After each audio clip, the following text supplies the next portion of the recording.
News 12 investigators were seen back at Javea's home in Aiken yesterday. This happening while dozens of community members came to pay their respects. That turned into watching an active investigation unfold.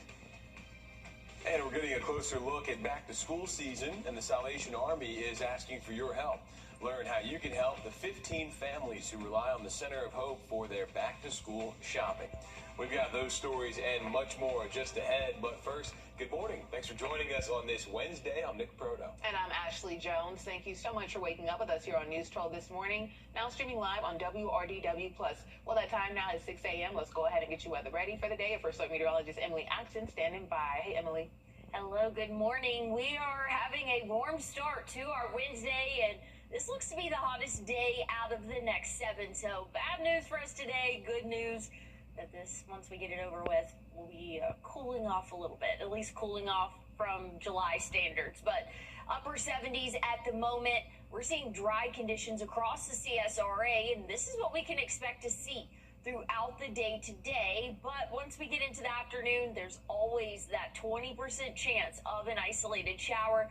Most of us will remain dry, but again, you can never rule out a stray shower during the summer afternoons. 97 for our high temperature today, not far off from where we should be this time of year. Again, we're going to feel like the triple digits this afternoon. We've got a hot next couple of days for us, but a little bit of a cool down. I'll talk more about why we can see those temperatures drop and when coming up. All right, Emily, thank you. Well, as the memorial continued to grow outside of Javea. We know many of you want to continue to honor Javea. And there are more opportunities for you to do that. Today, you can wear pink or Minnie Mouse attire to honor her. That's why you see our news team wearing pink. It is in honor of Javea. And tomorrow, a candlelight vigil is going to be at the Event Center on Shiloh Heights Road at 7:30. You are asked to bring your own candle. Balloons and stuffed animals are also welcome, and those will be placed at her family home. And then in Union County, there will be a vigil at Foster Park on Friday at 7. You're asked to bring a teddy bear, lawn chair, and water. A bike giveaway is planned in Javea's honor. That's going to be on July 25th. There's a form for you to fill out on our website, WRDW.com. That giveaway will be from 11 to 1 at the Henry Brigham Community Center. Law enforcement agencies are still searching for Javea's body. Now, the Aiken County Sheriff's Office won't say. His parents, Jamaria Harris and Michaela Herring, are charged in her death. Arrest warrants show the two confessed to hurting her around early June. They're both charged with homicide by child abuse. Herring is also charged for filing a false police report. Now, both had bond hearings on Sunday, where Herring was denied bond for falsifying a police report. They will have to go before a circuit judge to learn if they'll get bond for the homicide by child abuse charge. Their first court appearance is set for September. Now, something we've heard the community say over and over is to watch signs for child abuse, and if you see it, please speak up. The Child Advocacy Center of Aiken County says common signs are changes in behavior, eating and sleeping, fear of going home, unexplained injuries, and lack of personal care or hygiene. Now, in South Carolina, you can call 888-CARE, the number for us, if you suspect a child is being abused. We have that number on your screen, and it's on our website. Or you can also call your local law enforcement. The Child Advocacy Center also has resources for kids who have suffered abuse. 6:06 now. 4 people were arrested after a drive-by shooting in Columbia County. The sheriff's office says people in a black SUV were shooting along multiple roads in the county. Deputies say 19-year-old Mackenzie McFerrin, 25-year-olds Alexis Miller and Cody McKee, and 34-year-old Mayor Burgess are being charged with felony drive-by shooting. Officials say the roof of Jeff's sewing and vacuum was damaged, but thankfully nobody was hurt. Well, parents, even though it may feel like kids just got out of school, we're already talking back to school. For families living in the Center of Hope, the new school year can be tough on a very limited budget. About 15 families at the Center of Hope rely on one rack of children's clothing. The shelter says this time of year they get a lot of requests from parents worried about the back-to-school season. Now, the Salvation Army says the need goes beyond school supplies, and you can help with the students' confidence as well. Here we try to give them hope. We let them know that, everybody hits a rough patch, but we're here to help. We want to help ease off some of that burden that they're having right now, to get their mind off of things, especially with the children, because the children, they're not really aware of what's going on. Well, you can drop off your donations of school supplies this month at any Salvation Army location or Escape Outdoors, who they're partnering with. The shelter says they need clothes, shoes, new pajamas, and new undergarments, and any hygiene products like deodorant. You can also shop on their Amazon wish list, which we have on our website. Well, there are several back-to-school drives happening this month. On Saturday, the Hawk Law Group will give out free school supplies at the Bell Auditorium from 9 to noon. And then from 11 to 2, you can go to Summerfield Park for a cookout, free school supplies, and more from Victory Baptist Church. And in Grovetown, the Risen Church will host their school supplies giveaway at their location on East Robinson Avenue. That'll start at noon. And we have more drives on our website, Wrdw.com. And we're also hosting a back-to-school drive. You can drop off any items over at any YMCA locations throughout the CSRA.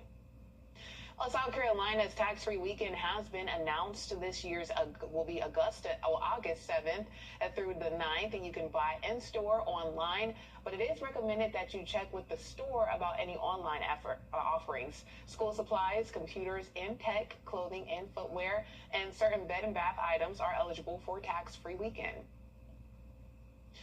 Well, time now 6:09. Many communities are still recovering from Hurricane Helene almost 2 years ago now. The application for farmer relief in South Carolina is almost closed.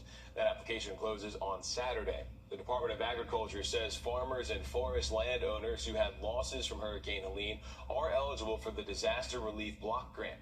Every South Carolina CSRA county qualifies for that. The state has $38 million in federal aid to give to people who were affected. We have the application on our website, Wrdw.com.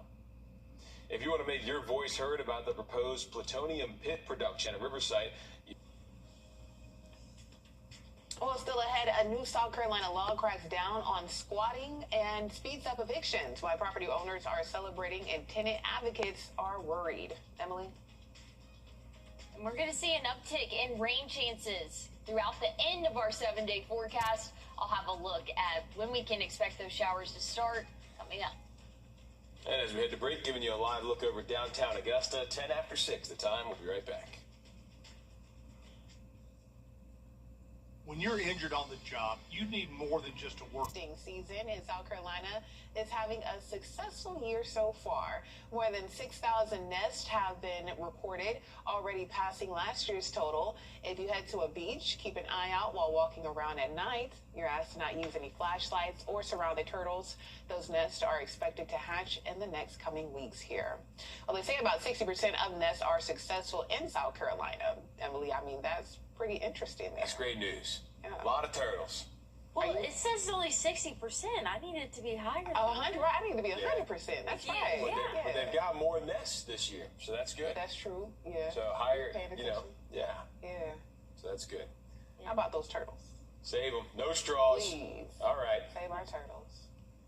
All right, I'm going to switch over to weather here. Looking at our current temperatures, mid and upper 70s. It's a hot start to our Wednesday. Today looks to be the hottest day out of the next 7. So bad news for us today, good news to look forward to for the rest of our week and into our weekend. As we go throughout our morning, dry conditions will continue, and that'll be the story throughout our afternoon as well. But there is going to be that small isolated rain chance for us, pretty similar to what we saw yesterday. 97 for our high temperature this afternoon. We'll feel like the triple digits as early as noon. Again, today looks to be the hottest day out of the next 7. We have a major heat risk today. That's going to last Thursday, Friday, and Saturday. Once we get into the start of the week next week, though, moderate heat risk, not looking as bad for the start of the work week next week as well. Breezy conditions today, wind gusts 15 to 20. Now tomorrow we could see 20 to 25 mile per hour wind gusts. Nothing major, but a little bit of a breeze, which will be nice with our temperatures reaching as high as they will. We'll have a few isolated showers tomorrow afternoon, and again Friday late afternoon, early evening could see a few hit or miss showers for our area, but very summer-like pattern for us here as we go throughout the next several days. Now, once we get into our weekend and really for the week next week, we can expect to see some more scattered showers and might even have some measurable rainfall across several counties here in the CSRA. Looks to be a little bit of that heavier rain come Monday next week, and I'm looking forward to it. Not only does my grass need the rainfall, it's going to drop our temperatures a little bit. Again, we'll be in the upper 90s today, tomorrow, Friday. Rain chances will start to pick up for our weekend. Saturday, 30% chance of showers, 95, but 92 on Sunday. And we'll even see the 90-degree mark next Monday and Tuesday. Emily, thank you for that. Well, while we're looking for ways to cool off in the summer heat, so are our furry friends. It's up to us to look out for them. Pet experts recommend taking your pets outside early in the morning and later at night to avoid harm to their paws. They say if you're hot, your dog is hot too. And if you do take them outside during the day, keep an eye on them when they come back inside. If they start excessively panting, drooling, or not wanting to move, those are key signs they're experiencing heat exhaustion, and they say call your local vet. Well, a lot of people may mistake that just the panting is regular panting. So you have to be able to understand, like, the excess of the panting is a telltale sign of the heat exhaustion and the drooling and things like that. If your pet has heat exhaustion, don't put them in water. Experts say use ice packs and rubbing alcohol on their paw pads. You also should never leave your pet or kids in a hot car. Well, during a storm in Newberry County, emergency services were forced to go back to pen and paper. The county saw 275 lightning strikes in about 90 minutes on Monday. The sheriff's office believes the emergency operations center may have been hit twice, and the detention center also took a strike as well, meaning all their tech was not working. But the one thing that we probably really going to have to look at is maybe having a backup phone system. That's the big problem. Is in today's world we rely on electronics to do everything. Dispatchers said there was only one phone working at the time, and they had to rely on radios and phone apps to keep working. County technicians are finding the parts and equipment to replace everything, but for right now, the county is still using the backup procedures. South Carolina lawmakers say they're putting an end to what they've described as a growing problem across the state. People living in homes they don't own and have no legal right to occupy. A new law now promises a faster path for property owners to reclaim those properties, but some advocates are watching closely to make sure tenant rights are not affected by this. Our State House reporter Stephen Biddix has the breakdown this morning. For supporters, this is about property rights and public safety. They say homeowners dealing with squatters often face a lengthy and frustrating process, and that this new law creates a faster legal remedy.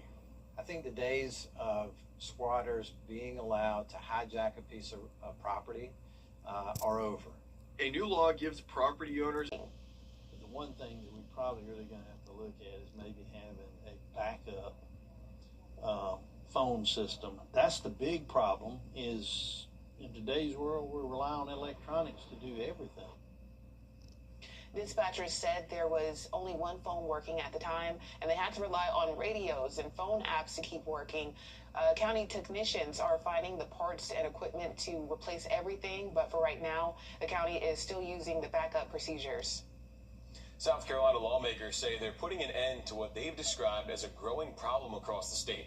People living in homes they don't own and have no legal right to occupy. A new law now promises a faster path for property owners to reclaim those properties, but some advocates are watching closely to make sure tenant rights are not affected by this. Our State House reporter Stephen Biddix has the breakdown this morning. For supporters, this is about property rights and public safety. They say homeowners dealing with squatters often face a lengthy and frustrating process, and that this new law creates a faster legal remedy. I think the days of squatters being allowed to hijack a piece of property are over. A new law gives property owners a faster way to remove squatters.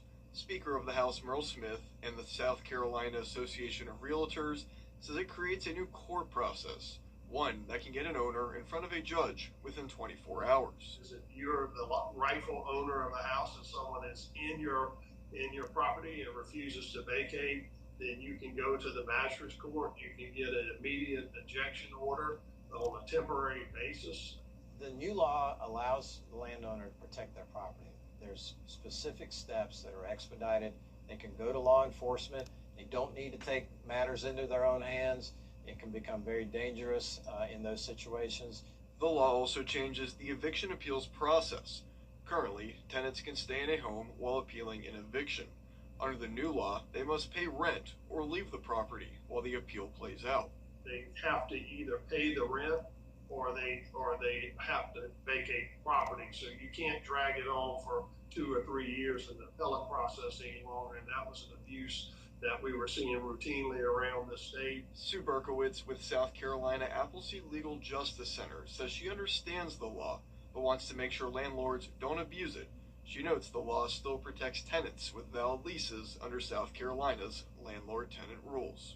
I just want the landlords to know that we're going to be monitoring this and making sure that it is not used against tenants who do have legal protections. The law also impacts RV parks, giving operators the tools to remove disruptive or non-paying guests, and allows law enforcement to assist if necessary. Reporting at the State House, I'm Stephen Biddix. Still ahead, most Americans want shorter films, and the World Cup is bringing in record-breaking numbers. Those headlines and more in your morning business report next. I was T-boned at the intersection. My car was totaled. Well, what is the best-selling scent at Bath & Body Works in the company's history? And the average new car payment hits a record high. Jane King at the New York Stock Exchange with those stories and more in today's Morning Business Report. Bath & Body Works is hunting for a new blockbuster scent. Japanese cherry blossom has brought in $1.5 billion for the company over the last 20 years and continues to be one of the top sellers. The New York Times says sales of Bath & Body Works have slipped to $7.3 billion last year from a pandemic-era peak of $7.8 billion. Okay, well, Middle East tensions weighed on stocks yesterday. Also, investors continue to question business reports. I'm like an hour, 45-minute movie. If the movie's like 2.5 hours, we really got to evaluate. It depends. There are some good ones, though. Yeah, I'm like, I don't want it to end. And I can just keep watching it. You see Endgame? It's like 3 hours. Is that part of the Hunger Games? No. Oh. It's the Avengers. Oh, yeah, y'all can beat that one. But I think the longest movie I'll sit and watch is Man on Fire. Okay. And that's like 2 hours and 40 minutes. And I'm not gonna lie, there's some times where I'm like, yeah, all right, let's get it going. Right. But anyway. Let's wrap this up here. How's the guy still on fire? That's just my. You have not seen the movie yet. At all. It was a joke.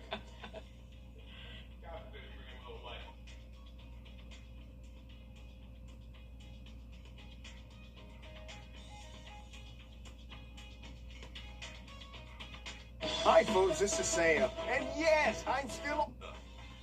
We're watching News 1226 this morning.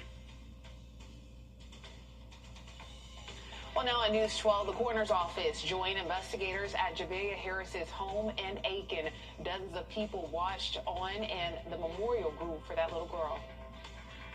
Plus, service members can continue getting their degree at Augusta University. Learn how long this partnership's been going and what it means for students there. We've got those stories and much more coming up in just a bit. But first, good morning. Thanks for joining us on this Wednesday. I'm Nick Proto. And I'm Ashley Jones. Thank you so much for waking up with us here on News 12 this morning. Now streaming live on WRDW+. Well, that time now is 6:31. Let's go ahead and get you weather ready for the day. Your first alert meteorologist, Emily Acton, is standing by. Morning, Emily. Good morning. We are off to a warm start for our Wednesday morning. Right now, temperatures upper 70s, 78 here in Augusta, 76 over in Evans. We're seeing the upper 70s along our southern counties as well. Barnwell, Allendale, Bamberg. We're dry for the moment, and I'm expecting us to stay mostly dry throughout the day today, but you can never rule out a stray shower for the summer afternoons. And we'll see a high reach 97 for us. We'll reach the 90s by noon, though, and we're going to feel like the triple digits by the noon hour. Today looks to be the hottest day out of the next 7, so Not the best news for us today, but something to look forward to, a little bit of a cool down for us. I'll talk more about what's going to cause that cool down and when it'll be here coming up. All right, thanks for that, Emily. The Aiken County Sheriff's Office visited the family home of Javea Harris while the community... Oh, many of you want to honor Javea. One way to do that today is wear pink. You see, that's why we've got ours on here, Emily too. You can also wear Minnie Mouse attire as a way to honor Javea. There are many other opportunities later this week you heard Gunter just mention. A candlelight vigil will be at the event center on Shiloh Heights Road at 7:30 tomorrow night. Organizers want you to bring your own candle. Also bring balloons or stuffed animals. You're welcome to place those items at the family home in Aiken. Union County, where that family is originally from, will have a vigil at Foster Park Friday at 7. You are asked to bring a teddy bear, a lawn chair, and some water. And then on July 25th, a bike giveaway is planned in Javea's honor. There's a form that you can fill out. We have it on our website, wrdw.com. That giveaway will be at 11 to 1 at the Henry Brigham Community Center. Well, law enforcement, as you mentioned, Nick, is still searching for Javea's body. Aiken County Sheriff Marty Sawyer hasn't said where they're searching, but we were able to Terry Creek Public Access Point along the Chester and Fairfield County line. SLED's flight data found on FlightAware shows crews are searching bodies of water in that area. Public Index shows Javea's parents once lived in Union County near that search area. Now, Javea's parents, Jamaria Harris and Miss Shayla Herring, are both charged with homicide by child abuse. Arrest warrants show the two confessed to hurting her around early June and not seeking medical attention, which may have led to her death. Again, they're charged with that homicide by child abuse. Herring facing an additional charge for filing a false police report. In a bond hearing on Sunday, Herring was denied bond for that police report charge. They will have to go to circuit court to learn if they'll get bond for the homicide charges. Their first court appearance is in September. After learning about the possible abuse, the community has called on each other to speak up about child abuse. That's right. The Child Advocacy Center of Aiken County says common signs of abuse are changes in behavior, eating patterns, and sleeping, fear of going home, unexplained injuries, and a lack of personal care or hygiene. In South Carolina, you can call this number right here on your screen, 888-CARE, the number for us, if you suspect a child is being abused. We also have that phone number on our website. And the Child Advocacy Center also has resources for kids who suffer abuse. 6:36 now. South Carolina prosecutors want sealed records from Alec Murdaugh's first murder. Well, Augusta University and, the Cyber Center at Fort Gordon are continuing their partnership to bring opportunities to service members. Officials signed a memorandum of understanding that'll bring several master's and doctorate programs to AU. The partnership started in 2016. Service members will get degree credits for military training, and several degrees will be updated under this new agreement.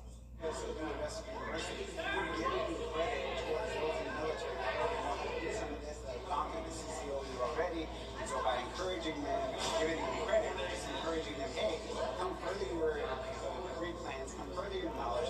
What you don't understand, may not have access to theoretically, we're going to supplement that with. All right, well, officials say the programs will help the service members stay ahead of the game when it comes to defending our country. AU says more than 1,200 students are military affiliated. A person has been exposed to a rabid fox in Saluda County. The Department of Public Health says this happened near Country Pond and Cockrell Roads. A dog has also been exposed by the fox. This is now the 5th rabid animal found in Saluda County this year. If you think you or your pet was exposed, you can call DPH's 24/7 reporting line. Well, cybersecurity experts are warning about scams on WhatsApp. The scam can lead to your accounts getting hacked or your devices infected. It starts with a normal message from a friend with a file attached, often looking like billing statements, receipts, or account notices. Experts say opening the file installs malware on your phone, giving the scammer access to it. Experts say if the attachment feels out of character for the person who sent it, don't open it. They also say don't share personal information from unexpected messages. Well, still ahead, a cat named Kai is shining a light on a growing hidden need for active duty military and veterans throughout the CSRA. Coming up here, Liz Owens uncovers the urgent call for fosters. Emily? Well, we'll see an uptick in rain chances as we go throughout the start of the week next week. I'll have a look at your forecasts coming up. And we're taking a quick break, but first we're taking you outside, giving you a live look over Calhoun Expressway. It is 6:39. Canty can fix your sinking. Canty can fix your sinking sidewalks, driveways, and Now we've got our catwalk forecast here. This is little Luigi joining us this morning. If you want to send in any of your Italian-named cats or other fauna, you can send this into our website. You also have the code right there you can scan on your screen. Emily, not a great day for the cats to be outside. It's gonna be hot. Yeah, definitely not. They're going to have to find a good place to cool off. We're already in the mid-70s for the start of our morning, so I think our official morning low probably here in Augusta, 77, I would say. So we're only warming up from here. Dry conditions, though, across the area, so not having to dodge any showers this morning. For the afternoon, we're looking mostly dry, but there's always that small chance of an isolated shower for this time of year. 97 for our high this afternoon. We're going to feel like the triple digits as early as noon. I think we'll hit that 90-degree mark at 11 a.m. And again, we'll climb up from there, feeling like the triple digits for most of our afternoon. So we're under that major heat risk today, tomorrow, Friday, and Saturday, but things cool off a little bit. Starting Sunday, only under that moderate heat risk. Something else that might help us out over the next 48 hours, a little bit of a breeze, 15 to 20 mile per hour wind gusts for your day today. Tomorrow, 20 to 25. So a little bit breezy out there might make it feel a little bit more comfortable. We'll see an isolated shower or two possible for your Thursday and again late Friday. So this is going to be that typical summer pattern where 90% of us will remain dry, but there's always that small chance of an isolated shower for this time of year, especially in our afternoons. Looking at better rain chances, though, as we go throughout really the second half of our weekend, but we could see some showers for your Saturday, but more measurable rain for your Sunday and Monday. So starting off the week next week, a little bit on the wetter side of things, but good news is that's going to drop our temperature. So again, today and tomorrow, 97. But once we get into the start of the week next week, Sunday, 92, 90. Next Monday and Tuesday, I am not mad about those temperatures and honestly not mad about the rainfall. My grass needs it. Kind of unfortunate timing being the weekend, but I think it has more pros than cons at this point. All right, Emily, thank you for that. A guy has a cat without a home, and her story reveals a need hiding in plain sight for active duty military. A new South Carolina law is meant to help families avoid tax spikes tied to property reassessment while dividing heirs' property. Heirs' property is created when land is inherited by multiple family members over time without a formal estate plan, deed updates, or a clear title. Under the new law, families will still pay the regular property tax percentage, but it prevents sudden increases when property is reassessed. The law will apply to all property tax years after 2025. You've likely had your doctor tell you you need treatment for something, but then insurance requires pre-authorization.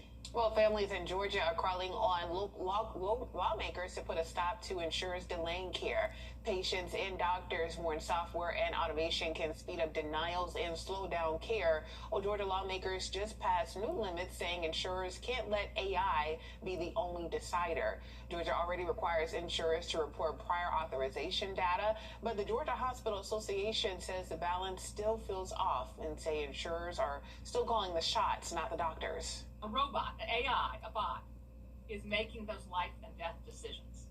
That's just outrageous. That starts to really chip away at a hospital's ability to continue to provide those really expensive specialty services, and that's what's keeping a lot of our rural hospital CEOs up at night. A new American Medical Association survey finds 95% of doctors say prior authorization delays care, and more than a quarter say those delays led to a serious harm like a disability or death. If your care is denied, you can file a complaint with the Insurance Commissioner's office. Oh, we're taking a quick break here, but before we go, let's take a live look outside this morning. This is over Riverwatch Parkway. That time now 6:50. We'll be right back. Mornings. Are you thinking of starting a family but feeling like you can't afford it? Jill Schlesinger is here to share financial advice for potential new parents. Plus, celebrity chef and TV personality Antonia Lafazo joins us to talk about her new reality series, Kitchen Undercover. Join us right here on WRDW News 12. The sheriff's office went to the home just after 5 o'clock. Our crew also saw the Aiken County Coroner's office there. We saw several pieces of evidence seem to be marked or taken off the property. We were told investigators were collecting evidence, but not looking for Javea's remains. The coroner's office told us it wouldn't release every detail in the investigation. And while investigators searched the house and the woods behind it, the community continued to add to the memorial out front. While investigators searched, more than 100 people watched, many continuing to come together with the community to mourn Javea and talk about how it's impacted them in a personal way. I love this. I love this. Like, she was loved. She may not have been loved while she was here, like she should have been, but she's definitely loved now. And so when we all get there, when we all get to heaven, she's going to know who we are. And I think that's really important, that she's loved even though she's not here anymore. As the search for Javea continues, so will the community's grief for the girl they never knew. And a candlelight vigil will be at the event center on Shiloh Heights Road. That's at 7:30 tomorrow night. Organizers are asking you to bring your own candle and balloons and stuffed animals. They're welcome as well to be placed in front of the home. Union County, where the family is originally from, will also have a vigil at Foster Park on Friday night at 7. You're asked to bring a teddy bear, lawn chair, and water. And then on July 25th, a bike giveaway is planned in Javea's honor. There's a form for you to fill out on WRDW.com. That giveaway will be from 11 to 1 at the Henry Brigham Community Center. Hard to believe it, but school is just around the corner, and for families living in the center of Hope, the new school year can be tough on a limited budget. About 15 families at the center of Hope rely on one rack of kids' clothing. The shelter says this time of year they get a lot of requests from parents worried about the back-to-school season. You can drop off donations of school supplies this month at any Salvation Army location or Escape Outdoors. That's who they're partnering with. And there are several back-to-school drives happening this month. On Saturday, the Hog Law Group will give out free school supplies at the Bell Auditorium from 9 to noon. From 11 to 2, you can go to Summerfield Park for a cookout. Free school supplies and more from Victory Baptist Church. And in Grovetown, the Risen Church will host their school supplies giveaway at their location on East Robinson Avenue starting at noon. We have more drives on our website, WRDW.com. And before we let you go, check this out. A black bear was spotted cooling off in a creek on a hot summer's day. I don't blame them. Now, this is in the Denver area. This was yesterday. The National Weather Service posted the video with the caption, "You know it's hot when a bear needs a bath." Temperatures in that area peaked at 93 degrees yesterday. Ooh. I definitely understand, wanting to just lay cool out. off anything you can. Just chill. Yeah, it is definitely hot, and today's going to be the hottest day of the week. We're going to take a look at our community calendar. Bingo night at Ren's Community Center this Friday from 7 to 9:30. Looking at our forecast for the next several days, we're keeping the heat. Again, I think today will be our hottest day of the week in terms of feels like temperatures, but we're keeping 97 for your Thursday. Rain chances start to increase for the start of the week next week, and that'll drop our temperatures a little bit. Not feeling too bad, right around 90 next Monday. We have more news coming up on WRDW Plus.